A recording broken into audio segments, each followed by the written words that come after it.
Baik, Assalamualaikum warahmatullahi wabarakatuh. Kembali lagi sama saya Ahmad Sabriansa. Baiklah, pada kesempatan kali ini saya akan menjelaskan tentang pemrograman berorientasi objek. Mana di sini saya akan menjelaskan dengan saya sendiri ya, kelompok sendirian. Oke, baiklah. Materi yang pertama yaitu ada penjelasan tentang pemrograman berorientasi objek dan sejarahnya Java. Apakah ketutupan?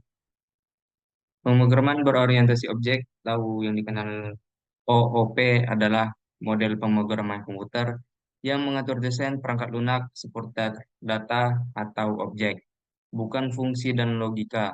Objek dapat didefinisikan sebagai bidang yang memiliki atribut dan perilaku unik. OOP berfokus pada objek yang ingin dimanipulasi oleh pengembang daripada logika yang diperlukan untuk memanipulasinya. Pendekatan pemrograman ini sangat cocok untuk pemrograman yang besar, kompleks, dan diperbarui atau dipelihara secara aktif. Hal ini mencakup program untuk manufaktur dan desain, serta aplikasi seluler. Misalnya, OOP dapat digunakan untuk pembuatan perangkat lunak simulasi sistem. Sejarah Java. Java dikembangkan pada tahun 1990 oleh Insinyur Sun James Gosling sebagai bahasa pemrograman yang berperan sebagai otak untuk peralatan pintar, yaitu TV interaktif dan oven serba-serbi. Gosling tidak puas dengan hasil yang ia peroleh ketika menulis pemrograman C++, bahasa pemrograman lain, sehingga ia mengasingkan dirinya di kantor dan menulis bahasa pemrograman baru agar lebih sesuai dengan kebutuhannya. Dan di sini ada perbedaan antara pemrograman berorientasi objek dan pemrograman prosedural. Cara sederhananya yaitu anggaplah penjelasan dari pemrograman berorientasi objek ini sebagai belajar membaca buku bergambar. Ketika anak-anak melihat gambar objek seperti rumah atau gambar, mereka tahu bahwa di seluruh buku, ketika mereka melihat gambar rumah, itu mewakili kata rumah. Anak-anak kemudian dapat membaca seluruh buku, sementara kata-kata di sepanjang cerita diganti dengan gambar. Jadi objek itu lebih berarah. Ya, yang namanya juga objek yang nggak ada kata-katanya. Kemudian untuk pemrograman prosedural, buku belajar membaca akan berubah kata-kata di halaman tanpa gambar untuk membantu membimbing pembelajar mudah melalui buku. Jika cerita di awal buku diubah, maka ini dapat mengganggu atau membuat cerita di akhir buku menjadi tidak masuk akal. Meskipun belajar membaca buku akan membuat pemrograman dengan pemrograman prosedural menjadi sederhana. Jadi untuk pemrograman prosedural ini lebih banyak kata-katanya daripada sebuah gambar. Malahan tidak ada. Sebagai contoh kita ambil yaitu pemrograman berorientasi objek menggunakan metode. Kalau pemrograman prosedural menggunakan prosedur sesuai namanya prosedur. Metode objek lebih kayak praktek berarti. Pemrograman berorientasi objek menggunakan objek, sedangkan pemrograman prosedur menggunakan catatan dan lebih banyak kata-katanya itu kalau prosedur. Oke, lanjut. Struktur dasar pemrograman berorientasi beserta sintak. Struktur yang pertama yaitu ada kelas ataupun kelas, class, eh, kelas, cetak biru untuk membuat objek. Biasanya kelas ini dibuat di awal ya, kalau di Java di awal sekali biasanya. Kemudian setelah class ada objek, yaitu keturunan dari class. Di class objek. Tuh. Kemudian yang ketiga metode yaitu fungsi yang dimiliki oleh objek dan kelas fungsi dari kedua ini ya. Kemudian nomor 4 ada atribut, ya sesuai namanya itu variabel yang dimiliki oleh objek dan kelas. Nah, di sini saya taruh gambarnya sebagai contohnya kelas yaitu sebagai seorang perempuan. Ini. Kemudian objeknya yaitu nama dari perempuan. Di kelas objek, kemudian ada metode dan properti ataupun atribut.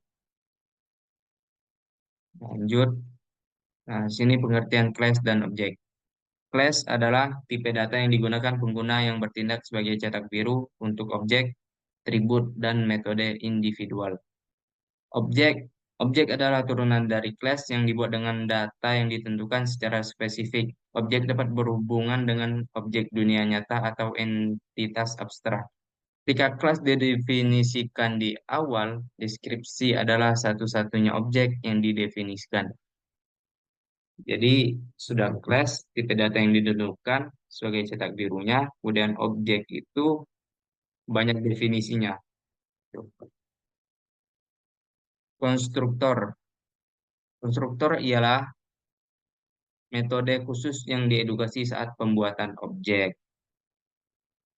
Biasanya metode ini digunakan untuk inialisasi atau mempersiapkan data untuk objek. Saat kita menggunakan objek, maka kita seperti memanggil sebuah metode karena kita menggunakan kurung.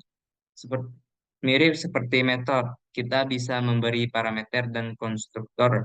Nama konstruktor harus sama dengan nama kelas dan tidak membutuhkan kata kunci void atau reference value. Yang kedua yaitu ada inheritance. Mekanisme dalam OOP yang memungkinkan sebuah kelas untuk mewarisi atribut dan metode dari kelas lain. Seperti yang mewarisi disebut subclass atau derived class, sementara kelas yang diwarisi disebut superclass atau base class. Yang ketiga yaitu ada encapsulation, di mana konsep OOP atau berorientasi objek di mana data ataupun atribut dan fungsi yang beroperasi pada data tersebut digabungkan ke dalam satu unit yang disebut objek dan akses ke data tersebut dikendalikan melalui metode yang disediakan. Oke, mungkin materinya cukup sampai di sini. Kita lanjut pemrograman. Nah, kita lanjut di codingan ya sebagai contohnya. Kita mengambil contoh dari inheritance, yaitu seperti kita ketahui tadi sebagai pewaris. Nah, di sini saya mengambil salah satunya yaitu pewaris sebagai bapaknya yang mewariskan ya, ibarat orang tuanya ini pelatih. Nah, di sini class, nah ini yang dinamakan struktur organisasi objek, ada class. Kemudian objeknya ini bawahnya, yaitu ada string dan integer. Kita memakai string dan integer. Di sini metode inheritance ada pelatih. Kemudian ini ada pewarisannya ya. Void ini kita anggap sebagai pewarisannya. Di sini ada tiga kita buat, yaitu attack, serang, handball, memegang bola, dan lempar, melemparkan bola. Kemudian siapa yang diwariskannya yaitu yang pertama ada Miko. Nah, sini extend itu kurang lebih kayak jadi mengganti kayak metode kalau nggak salah. Extend. Sini Miko menjadi yang menjadi pewarisnya atau yang mendapatkan warisan ya. Di sini dia mendapatkan warisan dari pelatih yaitu attack. Nah, di sini yang seperti kita tahu attack point. Nah, ini kalau oh ya, untuk pelatih tadi itu tidak bisa dijalankan. Kenapa? Karena ya seperti orang tua yang sudah meninggal, mewariskan tidak bisa diwujudkan lagi kan wujudnya itu. Tapi kalau ini, waduh, bentar. Tapi kalau ini coba kita jalankan. Nah, Miko 01 ya, namanya powernya, oh, lupa diganti. Seharusnya di sini power, ya, power, power HP. Oh ya di sini seharusnya ini kita ganti power. Kita terus dulu kita jalankan lagi. Nah, powernya nol ya. Jadi kalau yang oren-oren ini, kalau kita ubah pinggiran ini, itu kalau dijalanin lagi berubah hasilnya aja, tidak tidak mengganggu codingannya. Nah, kemudian yang kedua di sini ada Panda. Panda menerima warisan yang berupa handball dan lempar. Jadi sini kita mengambil dua Panda. Coba kita jalanin. Nah, Panda menangkap bola, melempar bola. Jadi gitu ya. Jadi pewarisan mengambil dari si pelatih Niko dan Panda. Mungkin cukup sekian yang dapat saya sampaikan. Apabila ada kata-kata yang salah, ucapan yang salah, dan penjelasannya mungkin kurang padat, kurang paham juga, ya saya lagi belajar juga. Baiklah, saya akhiri.